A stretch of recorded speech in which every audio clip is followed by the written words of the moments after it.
Last time on the path to survival, Shane guided us through the first steps in the sacred order of survival.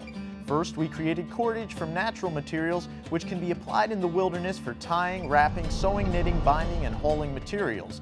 And after we made our own rope, we learned how to build a debris hut, a safe and warm structure to protect ourselves from the elements in the event a survival situation arises. You and I have been here and we've been making our shelter, and we have a little bit idea of awareness of what is a good place to make a shelter. We're not alone today.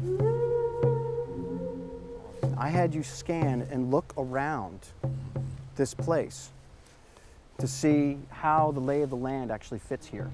I have my assistants here and they're lying in wait. Right, now here's the scary thing. All of them are within bow and arrow distance.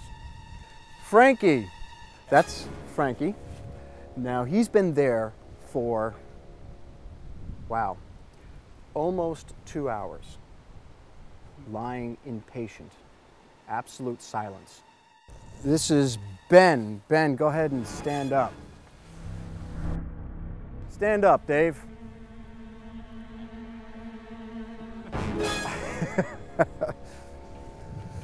Shane's assistants, Frankie, Ben, and Dave, are not only on the path to survival, but on the road to becoming native scouts. The scout played an important role in early man's survival. Scouts were the unseen and unheard masters of high-speed stealth survival, and most often considered protectors. As he's moving through the bush, these guys know that they're going to pick up some of their tinder along the way, the rabbit stick that they're going to need to maybe take out that game, or to use as a pounding stick or a digging tool. They're being smart and mindful as they're moving through the bush. We should do the same in that survival situation. But all of this mindfulness was starting to make me a little thirsty.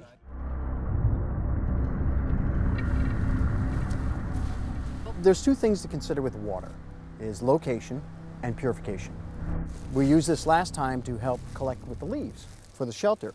I can simply dig a hole in the ground and simply push this into the ground and anchor it around the sides, and it becomes a natural water catch. So that's one idea if I know that the weather's coming. I can simply open it up and allow water to catch inside that way. Be careful of the thickness of the bag, twigs, ripping, you're losing your water source. Yeah, we've already used it to collect debris, so there might be holes in it. Might be some holes in it. So we can try our luck here with a solar still. A solar still is a low-tech way of distilling water, powered by the heat of the sun and more precisely the heat and humidity of the soil. The pure water vapor condenses on the cool inside surface of the plastic bag and drips down off of the weighted low point where it's collected and removed. Let's open this up. You want to get a hole that's approximately 1 foot to 1.5 feet deep. Obtaining water this way will be clean enough to drink. We're basically going to collect water from air. What happens in the morning on your lawn? Dew. Plenty of water there. Now at this point I can do a couple of things here. I would take a container, or even a small, if I have extra bags, I would take the corner of the bag, cut it off, make a little divot and put the corner of the bag in there, acting as a cup. Solar stills are used in cases where rain, piped, or well water is impractical. You know, if I do have a cup, especially in and around suburban areas, you're going to find some form of trash.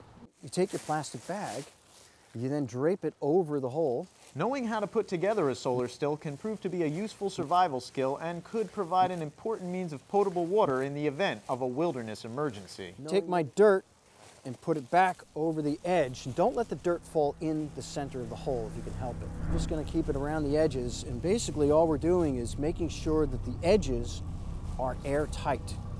I'm going to take a small rock or something that will give me some weight. There you go. Nice, Dave.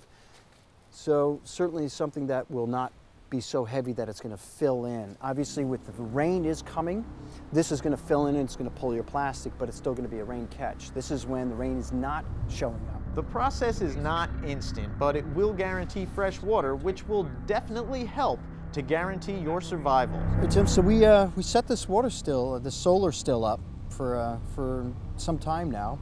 And again, like I said, experiment with this skill. Set it up in an area which is complete sunlight, some with dappled sunlight like we have here, and then an area with total shade. And again, you know, the water amount in the soil and when it last rained also is a factor. So we're going to pull this apart, and I suspect that we've got some water inside our little container here. Now, we used a water bottle, and we cut the bottom of the water bottle off as our container here. I'm going to remove this rock. We can start pulling up this edge here. Dirt. Sweet. So we have water. All right. And that, my friend, is more than enough for you to stay alive for the day.